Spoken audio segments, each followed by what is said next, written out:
Alright, this is my experience with the Nothing Phone 2A. And believe it or not, this is my first Nothing phone. So every single thing about it is fresh and new to me. And I have zero love for the Nothing phone brand. I don't know who they are.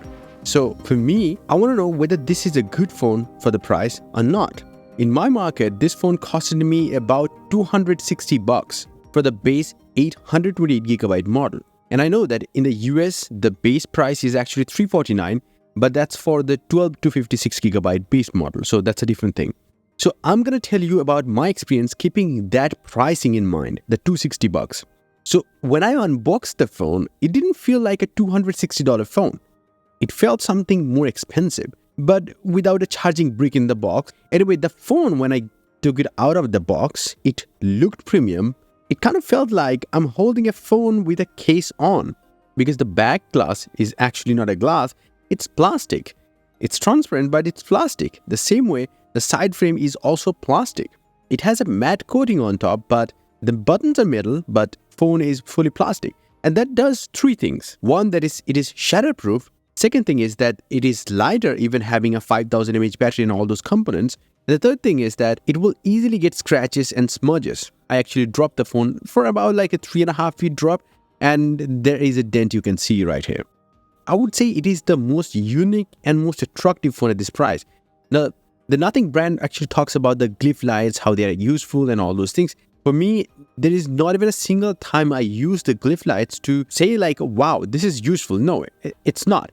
It's actually a little bit of a gimmick to some people, and to me, it's a uniqueness and fun. You can turn it off, but having it as an option is pretty cool.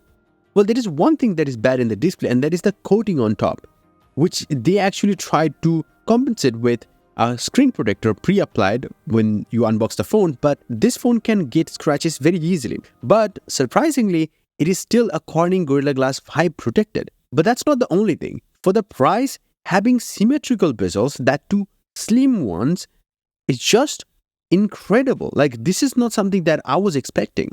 But that's not the only thing that is good about the display. The 1300 nits of peak brightness is actually amazing. I'm not saying I've compared it with the iPhone, and you can see it from this footage that the iPhone is much more brighter for sure. But that doesn't make it any less bright in the direct sunlight. It is fairly legible outside. But one thing that is surprising though, compared to the my iPhone 15 Plus, is that the highest brightness, the normal standard higher manual brightness, is actually 1100 nits, which is 100 nits more than the iPhone's 1000 nits, even though it has a 2000 nits of peak brightness. So keep that in mind. This phone has 120Hz dynamic refresh rate display. I was expecting it to be fixed to 120Hz, but no. It can switch between 30Hz and 120Hz, and it can save a lot of battery. If you are thinking, you can check out my battery life test between this phone and the iPhone 15 Plus. You will be surprised to see that. Now, I will have to say one thing about the display though. The color tone is not the best. It is slightly more on the saturated side, but I think it's fine. But you can also tweak it if you want in the display settings. So there you have it. But naturally, it comes like that out of the box. Now, another thing that makes iPhone experiences, or the flagship experience from Samsung as well, more premium, is that the haptic that goes with the touch. In certain places, the haptics are enabled and it feels so something shooting. This phone actually has kind of 80% of that same feeling. I mean, it's a subtle touch, but you're going to see and you're going to feel like this is making it more premium. Now, I'm not going to compare it with any other phones in the price because I haven't tested out any of them. So I'm usually a flagship user, so I don't know what to expect at this price. Now, I think I forgot to mention that the screen size is still 6.7 inch, just like my iPhone 15 Plus. So that's another thing. But also, this phone is 190 grams, but you're not going to feel that because this phone has a great weight distribution, just like the iPhones. Now, one thing I would say that there are two compromises, like there is no micro SD slot at the bottom. The other thing is that there is no headphone jack. So in case you're thinking, no. But it does have IP54 rating, which actually cost a little bit to the manufacturer. So I don't know why they did it. Rather, they could have done the headphone jack or something else. I would have loved that. Many people will not mention, but I have seen it and I feel it, is that this phone has 2160Hz PWM rating for the display. And if you don't know, the iPhone 15 Plus, I'm again comparing it, that has 480Hz. That simply shows that the cheaper phone can have it too. It's just the company wants to do it or not. So If you are sensitive to PWM, then this phone will not hurt your eyes at all, like me. So for the display, I would rate 10 out of 10 for the price. But is it as good in the speaker department? Not so much. That doesn't mean it sounds teeny or thin or anything like that. It has its own capabilities too, but it's just like I have heard better speakers, even at this price, more louder. But if you haven't heard anything better than these phones, I mean, you're not gonna complain at all.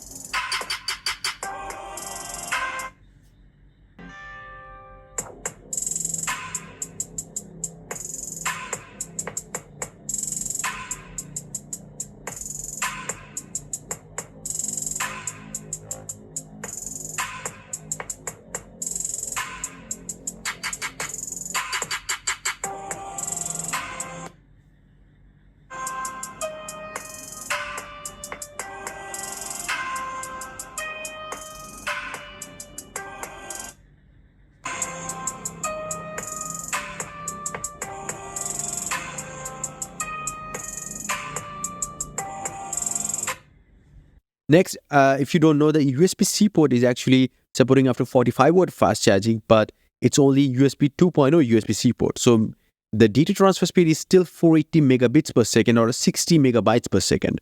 So in case you transfer a lot of files, you're going to see the restriction, but not a big deal because even the iPhone does the same thing. So I have mentioned the battery life. The battery life is actually crazy insane for me.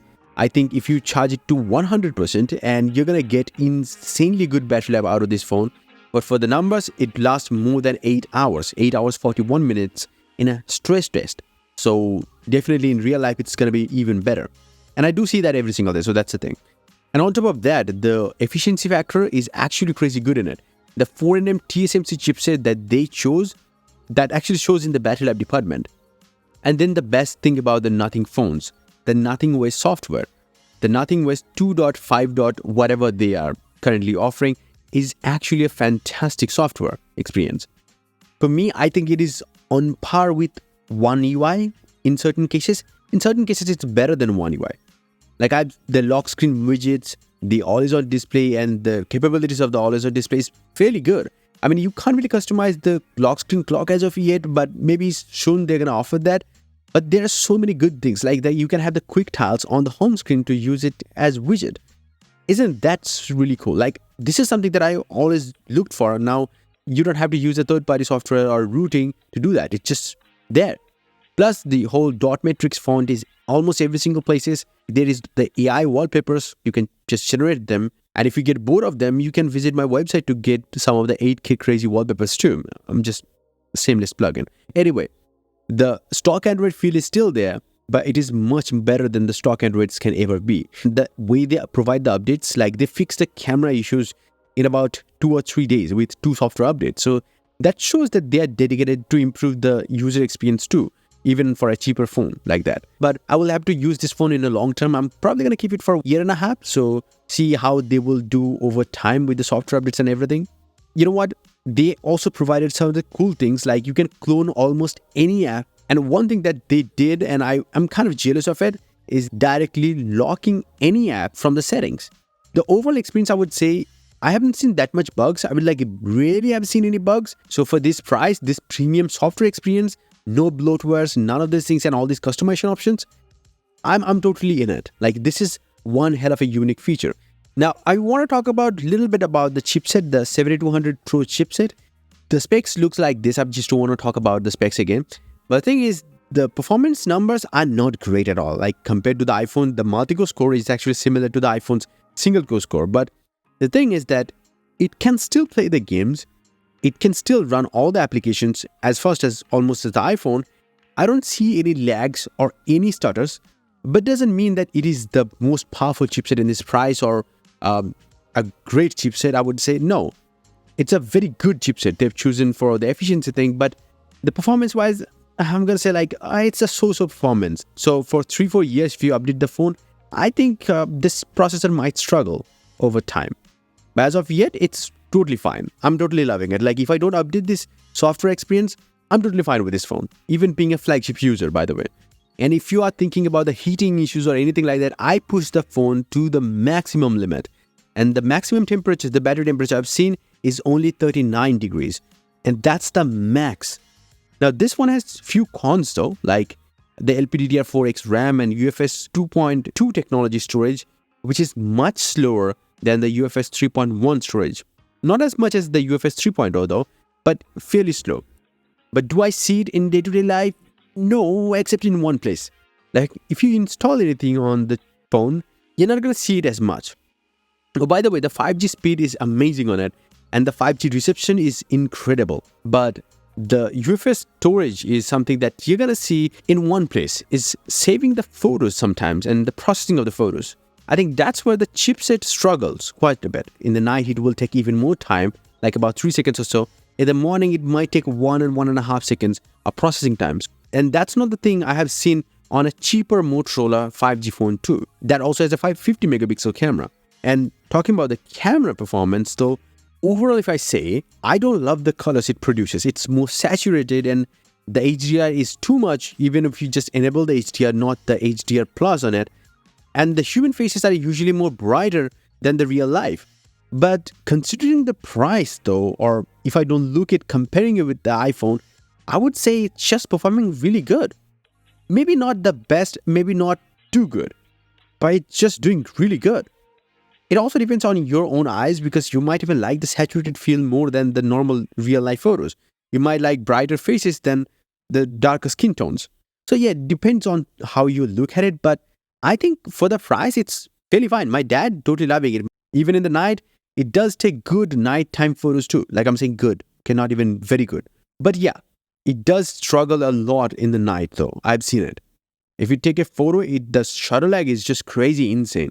Whether it's the night mode or it's non-night mode photo, it's so much of shutter lag in the night. Even in the darker places, it will have shutter lag. So you will take a lot of blurry photos in the night if you're not careful. Now, I will definitely compare it with my iPhone 15 Plus. With the iPhone, there are so many things that are surprising, I felt. So I'm going to do a comparison video too with the iPhone. The portrait photos are fairly good for the price. I have zero complaints about that. The videos are good. The focusing system is just working fine. Like they can focus instantly, far better than the iPhone. And it also does have a 2x zoom option in videos as well as photos.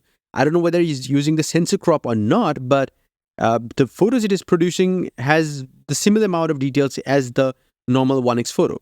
Now, I'm not going to talk about the ultra-wide-angle camera because it's not anything insanely great or anything like that. It's just a normal ultra-wide-angle camera. Does the same job as the main camera. No difference. Now, I think I haven't mentioned one thing, that the optical fingerprint scanner.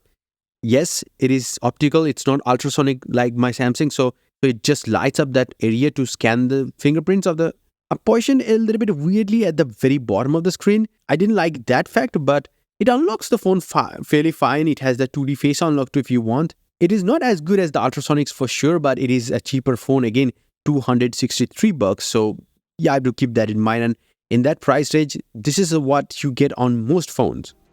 Well, if I have to rate it properly, I would say like this is one of the best phone at this price range as of yet.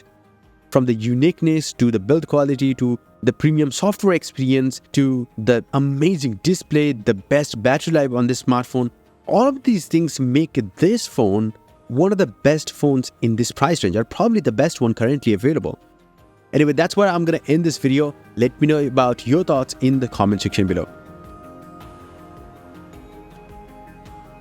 And yes, if you feel like you need some really cool wallpapers for your devices, whether it's a tablet or a smartphone or even a laptop, well, I have some crazy cool 8K wallpapers, stunning designs, and amazing colors. Visit my website, joindavid.com, link down below.